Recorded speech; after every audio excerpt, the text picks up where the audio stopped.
I am 84 now. Most mornings, I wake up and the house is already too quiet. The kind of quiet that reminds me I've outlived the life I meant to live. I sit here in the same armchair my wife bought in 1978, looking at the same wall where three framed photographs hang, one of each child.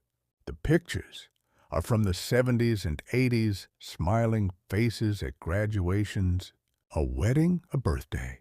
They don't look at the camera the way people do now. They look at me. And I can't look back the same way anymore. I spent 43 years in structural engineering. Started right out of university in 1962. The firm was small then, but ambitious. Bridges, office towers, stadiums later on. I was good at it. People said so. I believed them. Deadlines were sacred. Late nights were normal. Weekends in the office were just part of the job. I told myself the work mattered. Roads that lasted, buildings that stood against wind. I told myself my family would understand. They were young. There would be time. There was never time. When Sarah was born, I came home at 2 in the morning. The next day, because we were pouring concrete and the mix was wrong. I saw her in the bassinet, tiny and asleep. I stood there for maybe 3 minutes, then went to shower.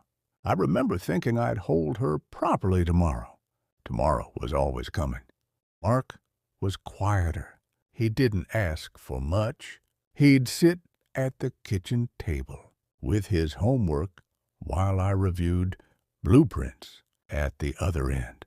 Sometimes he'd slide a drawing he'd made across the table, stick, figures of us all together. I'd nod, say it was good, and go back to the numbers. I didn't keep those drawings. I wish I had. I kept telling them, this is for you. This is so you'll have a good life. I believed it. I still half believe it, except the good life I pictured never arrived for them the way I imagined.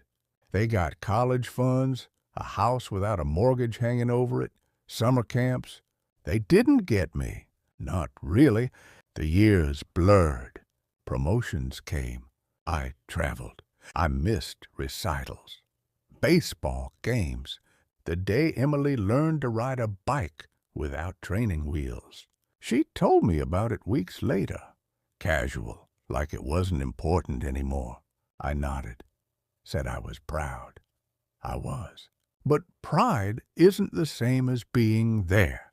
I thought I was building something permanent, a legacy. The bridges are still there. Some of them. People drive over them every day and never think about the man who drew the lines. That's fine.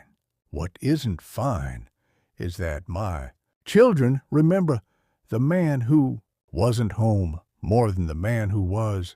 Sarah's wedding was in 1999. I gave the speech. Everyone laughed at the right places. I talked about how proud I was, how hard I'd worked so she could have everything. Afterward, she hugged me longer than usual. She whispered, "You could have just been here, Dad." I laughed it off. Thought she was teasing. She wasn't. Emily stopped calling as often after that. Mark moved to Seattle. Different time zones became the reason. Then it was just easier not to. I told myself they were busy, adults, living their lives. I was busy too. Then my wife got sick. Pancreatic cancer. Fast. She was gone in 7 months. I was 68.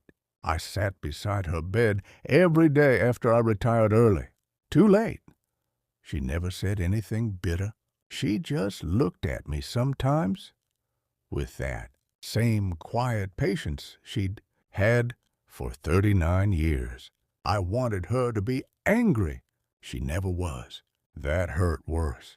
After the funeral, the children came home. We sat in the living room. Nobody knew what to say. They stayed 3 days. Then they left.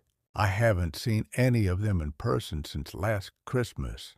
And even then it was 2 nights. Polite. Careful. Like we were all afraid of breaking something already broken.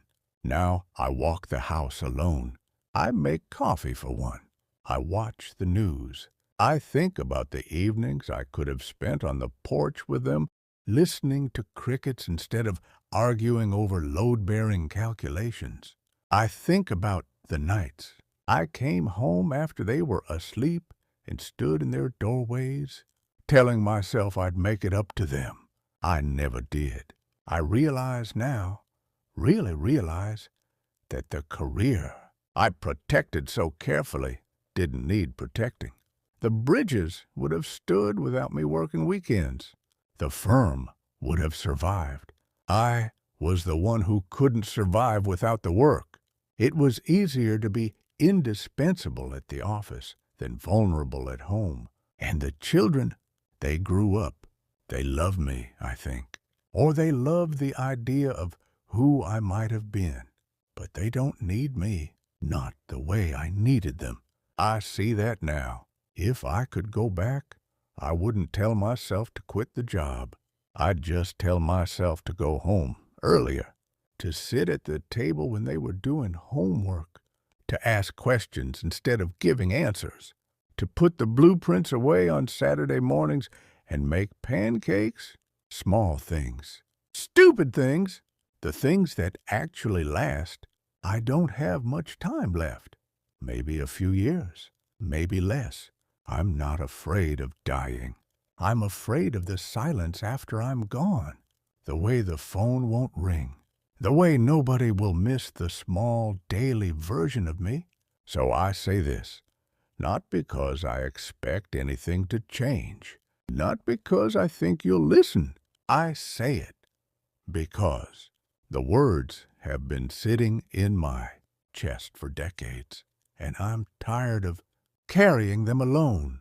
Your children won't remember the hours you spent building something for tomorrow. They'll remember the evenings you were there, or they won't. And once they're grown, once the years have passed, you don't get to go back and fill in the empty spaces. I wish I had known that sooner. I wish I had known it before the house became this quiet.